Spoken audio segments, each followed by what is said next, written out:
Hello and good evening, everyone. Welcome back to Exam Breakers. So, আজি এটা আপোনালোকৰ কাৰণে নিউজ এটা লৈ আহিছো news in the sense UGC recently draft publish কৰিছে এই ড্ৰাফটটো হয়তো ফাইনেল হ'বও পাৰে ইয়েছ যোৱা 6 তাৰিখে 6/1/2025 ড্ৰাফট এখন ৰিলিজ কৰিছে ইউজিচিয়ে আৰু সেই ড্ৰাফটটো ৰিলিজ কৰাৰ পাছত বিভিন্ন ধৰণৰ নিউজ ওলাই আহিছে বহুতে কৈছে যে এতিয়া এসিস্টেন্ট প্ৰফেসৰ হ'বলৈ কাৰণে নেট নালাগে ইয়েস নেট পাস নকৰাকৈ এসিস্টেন্ট প্ৰফেসৰ হ'ব বুলি বহুতে বিভিন্ন ধৰণৰ নিউজ ওলাইছে এতিয়া সেই ড্ৰাফটখনত অকল এসিস্টেন্ট প্ৰফেসৰ বুলিয়ে নহয় এসিস্টেন্ট প্ৰফেসৰৰ যেটো ডাইৰেক্ট এপইন্টমেন্ট এইখিনিৰ কথা তাত উল্লেখ কৰা আছে এছ'চিয়েট প্ৰফেসৰ আৰু ভিসি এই সকলৰ যেটো এপইন্টমেন্টৰ ক্ৰাইটেৰিয়া সেইখিনিও তাত ড্ৰাফটত মেনশন কৰা আছে and apart from that assistant professor যেটো প্ৰমোশন এই প্ৰমোশনৰ কথাখিনিও তাত উল্লেখ কৰা হৈছে আটাইতকৈ ডাঙৰ প্ৰশ্নটো হ'ল যে এসিস্টেন্ট প্ৰফেসৰ হ'বলৈ কাৰণে নেট লাগে নে নালাগে yes সো আপোনালোকৰ বহুতৰে চাগে মনত এই প্ৰশ্নটো আছে আৰু এই প্ৰশ্নখিনি ক্লিয়াৰ কৰিবলৈ কাৰণে আজিৰ এই ভিডিওটো আপোনালোকক মই লৈ আহিছো আপোনালোকৰ কাৰণে লৈ আহিছো ঠিক আছে সো প্ৰশ্নটো হ'ল এসিস্টেন্ট প্ৰফেসৰ অৰ্থাৎ সহকাৰী অধ্যাপকৰ বাবে নেটৰ প্ৰয়োজন হয় নে নহয় ঠিক আছে সো এইখন মই আপোনালোকৰ কাৰণে যেটো ইউনিভাৰ্সিটি গ্ৰান্ট কমিশন ইউজিচিৰ যেটো নটিফিকেশন আছিল ডাইৰেক্ট এই নটিফিকেশনটো লৈছো ইয়াত কোনো ধৰণৰ চেঞ্জেস একো কৰা নাই যে গোটেই নটিফিকেশনখিনি ডিসকাস নকৰো বিশেষকৈ আমি কিহত ফোকাস কৰি আছো আমি নেটৰ কাৰণে ফোকাস কৰি আছো যে নেটৰ প্ৰয়োজন হ'ব নে নহয় গতিকে আমি সেইখিনিতে বেসিক্যালি ফোকাস কৰিম ঠিক আছে সো এইখন কি হয় draft UGC minimum qualification for appointment and promotion of teachers and academic staff in universities and colleges and measures for the maintenance of standard in higher education regulation 2025 ঠিক 2025 or ekon regulation কি বুলি দিয়া আছে minimum qualification for appointment and promotion of teachers and academic staff or amak provision na etia ami bikhekke teachers or khetrot sam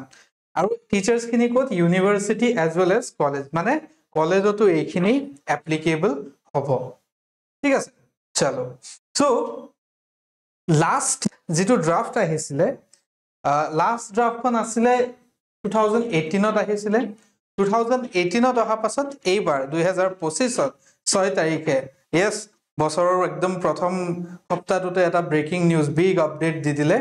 6 তাৰিখে এই নিউজখন আহিছে ঠিক আছে তো এইখিনি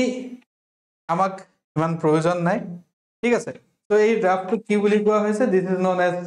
UGC minimum qualification for appointment and promotion of teachers and academic staff okay so কাবাক যদি promotion আৰু বাকি একাডেমিক স্টাফৰ বিষয়ে যদি এপইন্টমেন্টৰ বিষয়ে যদি ভিডিও লাগে এইখিনিৰ ওপৰত যদি ভিডিও লাগে তেতিয়াও আপোনালোকে মোক কমেন্ট কৰি জনাব এইখিনিৰ ওপৰতো মই ভিডিও এটা তৈয়াৰ কৰি দিম সো এখন 2025 ৰ ৰেগুলেশন ঠিক ক্লিয়াৰ চলো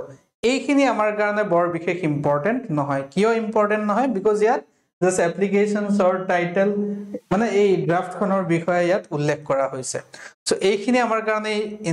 ইম্পৰ্টেন্ট নহয় অৰ্থাৎ ডেফিনেশন খিনিও আমাৰ কাৰণে ইমান ইম্পৰ্টেন্ট নহয় আমি বহুত বেছি সময় নুলুৱাকে আপোনালোকৰ এই বহুমূল্য সময়টি মই বেছি ওয়েষ্ট নকৰো এন্ড ইয়াক খুব সোনকালে শেষ কৰিবলৈ ট্ৰাই কৰিম ইয়াত এই ড্ৰাফটখনত এটা ইম্পৰ্টেন্ট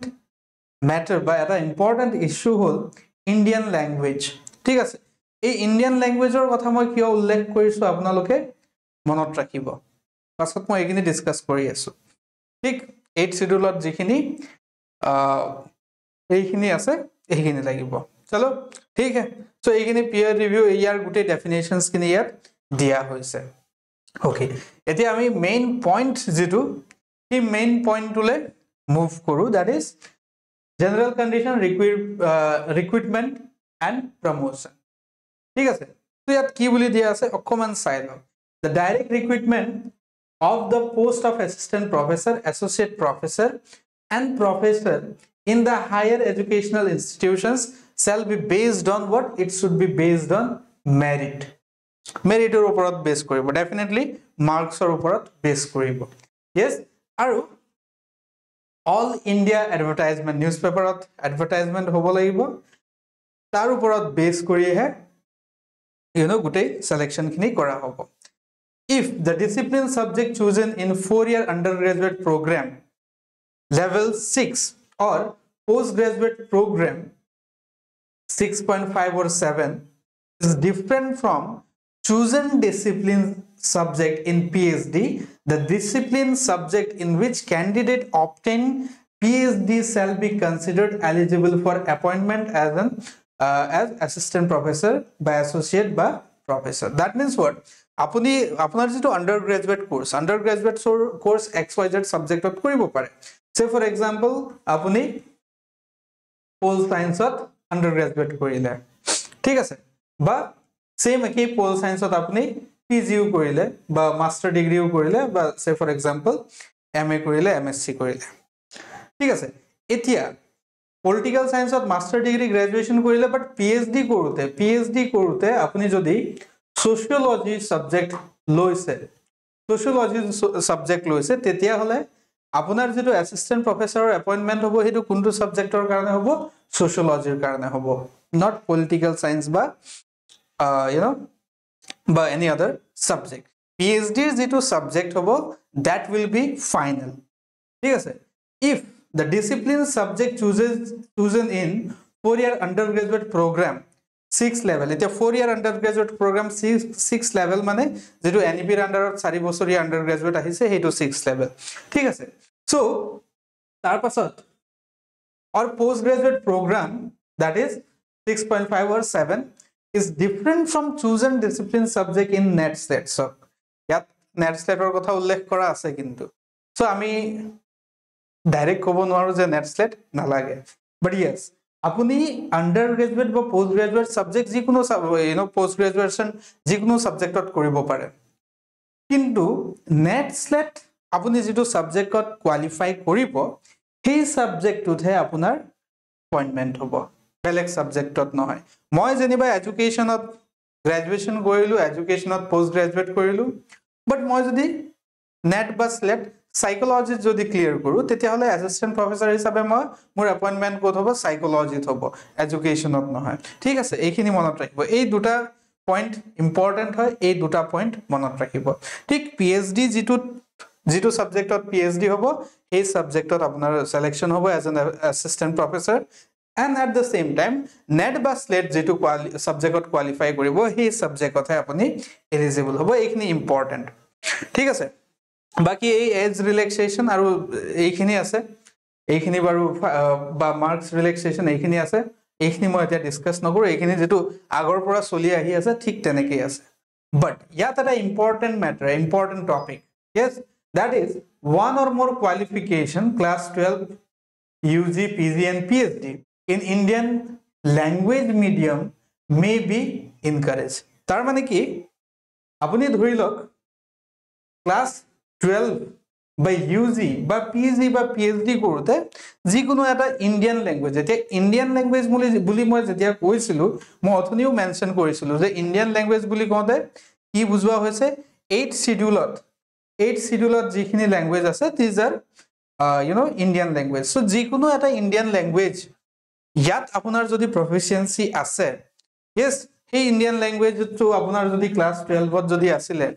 সে ফৰ एग्जांपल হিন্দি বা অসমীয়াও হ'ব পাৰে, বা ইউজিত আছে বা পিজিত আছে বা পিএইচডিত আপুনি যিকোনো এটা ইন্ডিয়ান ল্যাঙ্গুৱেজত যদি আপুনি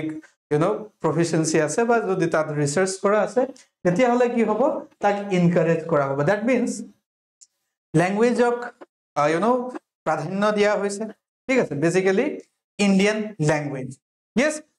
অৰ্থাৎ এইখিনি যদি নহয় আপোনালোকে যেতিয়া পাবলিকেশন কৰিব, এতিয়া পাবলিকেশন কৰিবলৈ হয়তো পিএইচডি কৰি থাকোতে আপোনালোকৰ পাবলিকেশন থাকিব পাৰে বা পিএইচডি কৰাৰ পাছত বা পিএইচডি কৰাৰ আগত যিখিনি পাবলিকেশন আছে সেই পাবলিকেশন যিকোনো যদি ইন্ডিয়ান ল্যাঙ্গুৱেজত থাকে তাকো এনকাৰেজ কৰা হ'ব। সো আপোনালোকৰ ডিসিপ্লিন XYZ যিকোনো হ'ব পাৰে, ঠিক আছে। Make sure or try to publish any of your paper in any of the Indian language, be it Hindi বা অসমীয়াত আমি কৰিব পাৰো because Asomiya it schedule already আছে चलो ठीक है यहाँ तक क्लियर हो गया यहाँ तक सबको पता चल गया ठीक है ओके सो এই PhD ৰ কাৰণে 5% মাৰ্কস ৰিল্যাক্সেশন এইখিনি আগৰ পৰা চলি আছে এইখিনি মই নুবুজাও next notable contributions to be considered by the selection committee for recruitment and promotion of university and college teachers are innovative teaching contribution, research or teaching lab development, consultancy sponsored research funding as a principal investigator or co-principal investigator, teaching contributions in Indian language, teaching learning and research in Indian knowledge system, student internship project supervisor, digital content creation for MOOC ঠিক আছে যেটো আমাৰ online education system MOOCৰ কাৰণে যদি আপুনি digital content creator বা community engagement and service startup as per the intellectual property policies of the higher education institution registered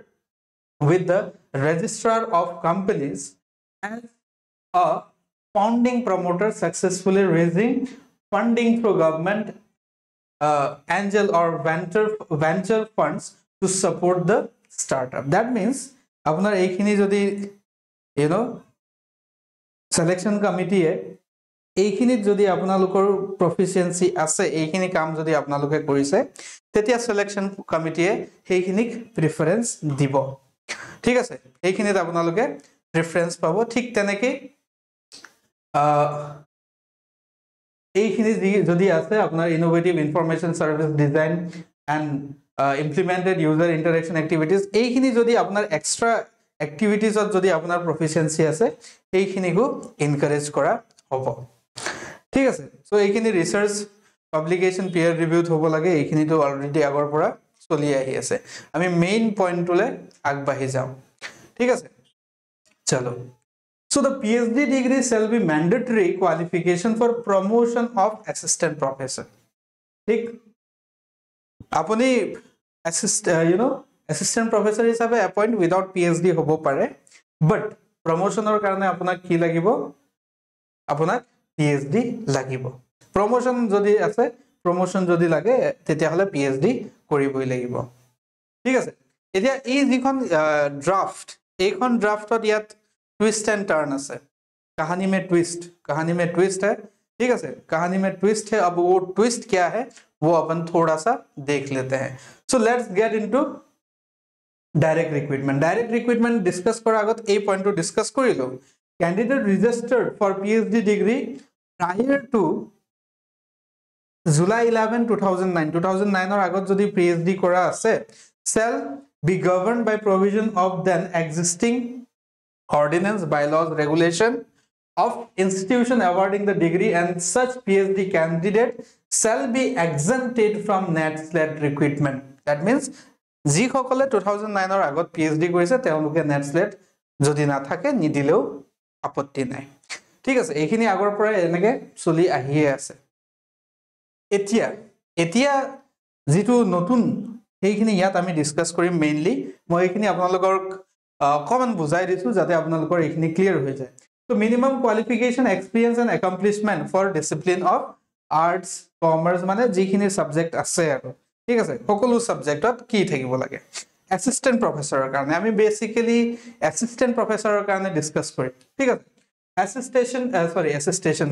assistant professor ৰ কাৰণে level 10 লাগিব ঠিক okay so assistant professor ৰ কাৰণে criteria কি আছে twist and turn বুলি যে মই কৈছিলো এই twist and turn to এইখিনি বুজা পাছত হে আপোনালোকে বুজি পাব so a UG degree NCRF level 6 মানে আকো কৈছো 4 বছৰীয়া UG degree with at least 75% marks or a PG degree with at least 55% marks PG degree hole 6.5 with at least 55% marks and PhD degree yes that means যদি আপোনাৰ net slate নাই তেতিয়া হলে আপোনাৰ যদি PhD আছে অকল PhD থাকিলেও আপুনি কি পাই যাব এসিস্ট্যান্ট প্ৰফেসৰৰ কাৰণে কোৱালিফাই কৰিব বা এসিস্ট্যান্ট প্ৰফেসৰৰ কাৰণে এপয়েন্টমেন্ট আপুনি পাই যাব এইখিনিত বৰ বিশেষ চেঞ্জেস নাই ঠিক আছে এইখিনিত বৰ বিশেষ চেঞ্জেস নাই ঠিক 4 বছৰীয়া আপুনি UG ডিগ্ৰী কৰি যদি PhD কৰে even then you will get what you will get appointed as an assistant professor আৰু লগতে যদি আপোনাৰ PG 4 বছৰীয়া UG ডিগ্ৰী আৰু পাছত PG ডিগ্ৰী যদি কৰে তাৰ পাছত যদি PhD কৰে তেতিয়াও you will be eligible enough to get appointed as an assistant professor হিচাপে appoint হ'ব but ইয়াত এটা twist আছে এইটো মই লাষ্টত কম so a PG degree NCRF level 6.5 at least 55% marks or equivalent grade and qualification in the NET conducted by UGC CSIR ICR etc যিখিনি বেলেগ বেলেগ ফিল্ডৰ আছে or similar test like SLET বা SET যেটো আমাৰ state levelত conduct কৰা হয় এইখিনি যদি থাকে তেতিয়াও you are eligible to assistant professor that means what NET বা SLET mandatory নহয় বুলি আমি ক'ব নোৱাৰো ঠিক আছে mandatory নহয় বুলিও আমি ক'ব নোৱাৰো কিয় ক'ব নোৱাৰো হেখিনি মই বুজাই আছো but yes you এনেকুৱা নহয় যে এতিয়া নেট স্লেটৰ পৰীক্ষা নহব নেট স্লেটৰ পৰীক্ষা 10 ৰ মত হ'ব নেট স্লেটৰ পৰীক্ষা 100 বাৰ হ'ব ঠিক আপোনালোকে নেট স্লেটৰ কাৰণে পঢ়িবই লাগিব ক্লিয়াৰ এতিয়া কিয় পঢ়িব লাগিব বুলি কৈছো কিয়নো আপোনালোকে কি কৰি আছে আপোনালোকে মাস্টাৰ্স কৰি আছে বা মাস্টাৰ ডিগ্ৰী কমপ্লিট কৰিলে if you are in PhD that is good news for you যদি PhD কৰি আছে well and good but এতিয়া যিসকলে নতুনকে নেট স্লেট বা মাস্টাৰ্স পাস কৰিম আৰু PhD কৰিম বুলি ভাবিছে তেতিয়া হলে PhD কৰিবলৈ কাৰণে আপুনি কি কৰিব লাগিব নেটৰ পৰীক্ষাত বহিবই লাগিব কিয়নো কেইদিন মান আগত UGC আৰু এটা ড্ৰাফট উলিয়াইছিলে আৰু এটা নটিফিকেশন উলিয়াইছিলে যত নেকি UGC ৰ যেটো পৰীক্ষা এই এলিজিবিলিটি যেটো পৰীক্ষা এই এলিজিবিলিটি পৰীক্ষা তিনটা গ্ৰেডত ভাগ কৰা হৈছে এটা তিনটা that is PhD NET আৰু JRF ঠিক তিনটা ভাগত ভাগ কৰা হৈছে PhD NET JRF that means to get enrolled in PhD you have to appear the exam ঠিক আছে to get enrolled in PhD you have to appear the exam তার মানে say for example যদি 80 percentile পালে যদি ধৰি লওক not 80 percentile sorry 80 marks যদি পায় 80 marks যদি পায় বা 80% যদি পায় তেতিয়া ধৰি লওক JRF ঠিক আছে তেতিয়া ধৰি লওক JRF junior research fellowship yes 40-50,000 টকা পাব PhD কৰা লাগে ধৰি লওক 60% ত বুলে আপুনি নেট পালে নেট পোৱা লগে লগে এসিস্ট্যান্ট প্ৰফেসৰ হৈ গল কিন্তু নেট পোৱা পাছত আকৌ PhD কৰিব লাগিব প্ৰমোশনৰ কাৰণে আৰু এটা ক্ৰাইটেৰিয়া আছে that is যদি 50% say for example হে দেই ইমানটোৱে পাব লাগে বুলি নহয় যদি 50% পায় তেতিয়া আপুনি নেট কোৱালিফাই কৰা নাই JRF কোৱালিফাই কৰা নাই but you will be qualified to be enrolled in PhD that means what PhD কৰিবলৈ কাৰণেও আপুনি নেটৰ পৰীক্ষা দিবই লাগিব so this is the twist here this is the main twist here yes মানে नाक चाहे इधर से पकड़ो चाहे इधर से पकड़ो ठीक है नाक आपका ही दुखने वाला है कान इफालर পৰা ধৰিলেও yes ইফালৰ পৰা ধৰিলেও কান আপোনাৰে ধৰা হৈছে বুজি পাইছানে ঠিক আছে ইনডাইৰেক্টলি অৰ ডাইৰেক্টলি নেট ম্যান্ডেটৰি হয় নেটৰ পৰীক্ষাত বহিবই লাগিব তো PhD কোৱালিফাই কৰিবলৈও তো আপুনি নেটৰ পৰীক্ষাত বহিব লাগিব যে ইয়াত মেইন আৰু এটা কন্ডিশন হল যে PhD সিট বহুত বেছি লিমিটেড সো বহুত বেছি লিমিটেড হোৱাৰ কাৰণে PhD ৰ কাৰণে কম্পিটিশন বহুত হাই হ'ব যেহেতু এতিয়া ইউনিভাৰ্সিটিয়ে হয়তো আপোনাৰ PhD এন্ট্ৰেন্স পাতি ইউনিভাৰ্সিটিয়ে ডাইৰেক্ট সিলেক্ট কৰিব নোৱাৰে আপুনি ইউনিভাৰ্সিটিয়ে যদিও PhD এন্ট্ৰেন্স পাতে তেতিয়াও অকল হেইখিনি ক্যান্ডিডেট হে এন্ট্ৰেন্সত বহিব পাৰিব যি সকল ক্যান্ডিডেটে UGC এ পতা পৰীক্ষাত PhD কোৱালিফাই PhD এনৰোলমেন্ট যদি কোৱালিফাই কৰিছে তেতিয়া হে হেই সকল ষ্টুডেন্ট PhD এন্ট্ৰেন্সত বহিব পাৰিব that means what আপুনি নেটৰ পৰীক্ষাত বহিবই লাগিব নেট দিবই লাগিব নেটৰ কাৰণে পঢ়িবই লাগিব ঠিক ইয়াত ইউজিসিয়ে যিখিনি কথা কৈছে সেইখিনি কথাত ইউজিসিৰে অকমান কি বুলি ভাবি এইখিনি ড্ৰাফট দিছে মই নাজানো বাট কথাবোৰ ক্লিয়াৰ নহয় ঠিক আছে or a PG degree yes in mechanical বা MTech with at least 55% marks or equivalent এইখিনি আমাৰ হিউম্যানিটিজ বা সায়েন্স বা সোশ্যাল সায়েন্সৰ কাৰণে নহয় যিসকল ইঞ্জিনিয়াৰিংৰ আছে ইঞ্জিনিয়াৰিং এ যিখিনি ব্যাচেলৰ ডিগ্ৰী তেওঁলোকৰ মাস্টাৰ্স ডিগ্ৰী যেতিয়া কৰিব কৰা পাছত তেওঁলোকে নেট দিব নালাগে তেওঁলোকৰ স্লেট দিব নালাগে তেওঁলোকৰ PhDও থাকিব নালাগে they can directly get appointed as assistant professor ঠিক আছে এইখিনি হে apart from this either the above qualification or the following qualification can be used for discipline of yoga music performing arts visual arts and other traditional Indian art form like sculpture drama etc এইখিনি extra কে আপুনি বহিব পাৰে at least UG degree NCRF level 5.5 or 6 with 5 years of profession experience are fulfilling of following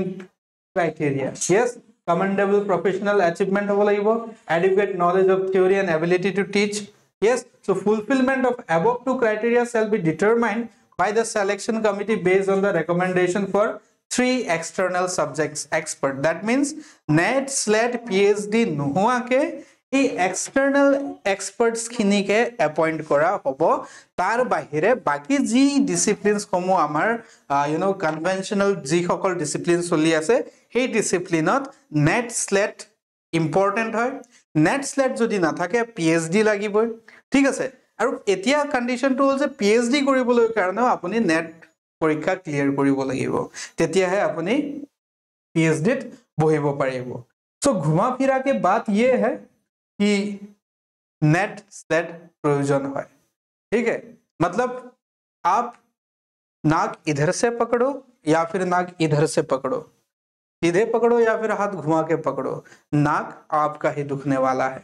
ठीक सो हे कारणे आपनालोके एटु ना भाबिबो जे एतिया NET SLET नहुआके आमी direct assistant professor पाइ जाम गलत ये अगर सोच के बैठे हो तो गलत तो कीप ऑन स्टडिंग বহুতে হয়তো এইটো ভাবি আছে আৰু অসমত যিখিনি নিউজ পোৰ্টেল মই কিছুমান পাইছো এই নিউজ পোৰ্টেল সমূহত ডাইৰেক্ট ট্যাগলাইন এটোৱে দি আছে যে এতিয়া সহকাৰী অধ্যাপকৰ কাৰণে নেট স্লেটৰ প্ৰয়োজন নাই এই তেনেকে বহুত ফটোজ খিনি শেয়াৰ কৰা হৈছে নিউজ খিনি শেয়াৰ কৰা হৈছে অল দিস আৰ ফেক এই নিউজ খিনি জাস্ট ক্যাচি হেডলাইন কৰি আপোনালোকক নিউজ খিনি দেখুৱাই যাতে আপোনালোকে নিউজটো ক্লিক কৰে আপোনালোকে নিউজটো পঢ়ে তাতছে বেছি আৰু একো নহয় সো इस भ्रम में मत बैठो कि बिना नेट स्लेट का आप असिस्टेंट प्रोफेसर बन जाओगे ये गलत है हाँ बिना नेट स्लेट के आप असिस्टेंट प्रोफेसर बन जाओगे लेकिन उसके लिए आपको क्या चाहिए पीएचडी चाहिए और अब जो नया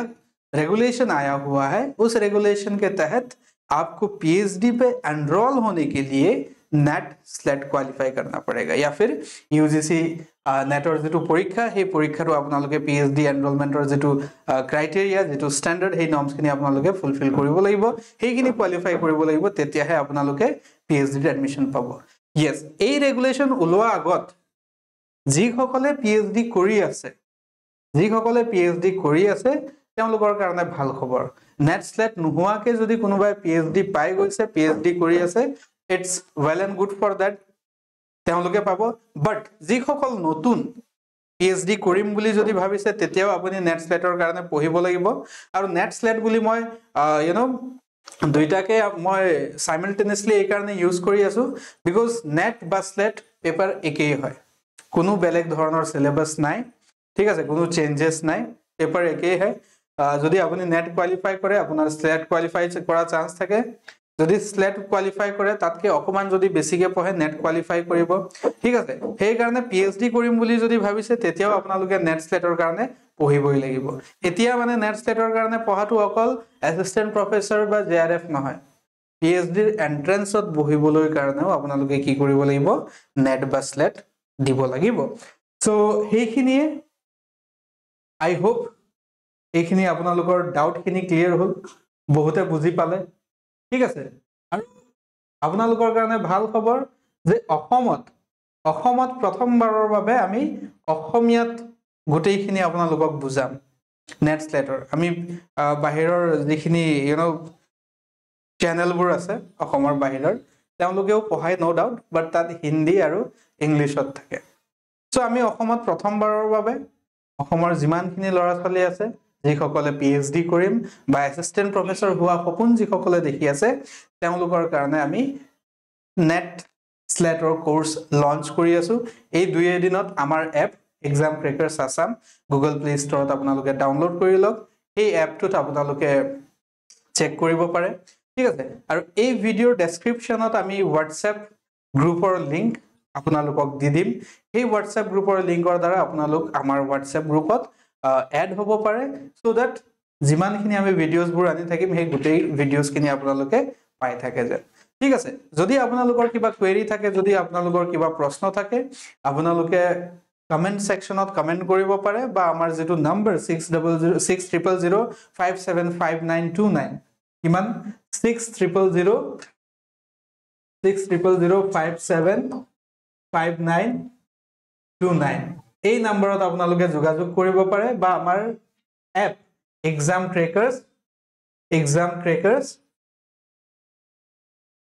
এক্সাম ক্ৰেকাৰ্ছ আসাম এই এপটো আপোনালোকে ডাউনলোড কৰিব পাৰে from Google Play store and you can register yourself ঠিক আছে অতি শীঘ্ৰে আমি কোৰ্স লঞ্চ কৰি আছো এই দুই এদিনত আমি প্ৰথমটো ক্লাস আমি লঞ্চ কৰিম আপোনালোকে এইখিনি ফ্ৰী ক্লাস হ'ব ডেমো ক্লাস হ'ব এইখিনি আপোনালোকে চাব পাৰে এন্ড যদি ভাল লাগে যদি আপোনালোকে ভাবে যে ইয়েস এইখিনি হেল্পফুল হ'ব then you can enroll yourself আমাৰ অলৰেডি এটা বেচ চলিয়ে আছে আপোনালোকৰ যেটো বেচ হ'ব হেতু নতুন বেচ হ'ব ঠিক আছে so that's it for today thank you so much যদি কিবা এটা প্ৰশ্ন থাকে আপোনালোকে মোক কমেন্ট সেকশনত জনাব পাৰে এন্ড আশা কৰো আপোনালোকে সকলোৱে ভালকে পঢ়িব আৰু এই যেটো মিসকনসেপচন যে নেট প্ৰয়োজন নহয় হেতু ভুল এইখিনি আপোনালোকে মাইন্ডৰ পৰা উলিয়াই দিব আৰু যি সকল তেনেকুৱা ধৰণৰ ফেক নিউজ আছে সেই ফেক নিউজ সমূহক সাৰ্কুলেট নকৰিব that's it for today thank you so much have a good day see you everyone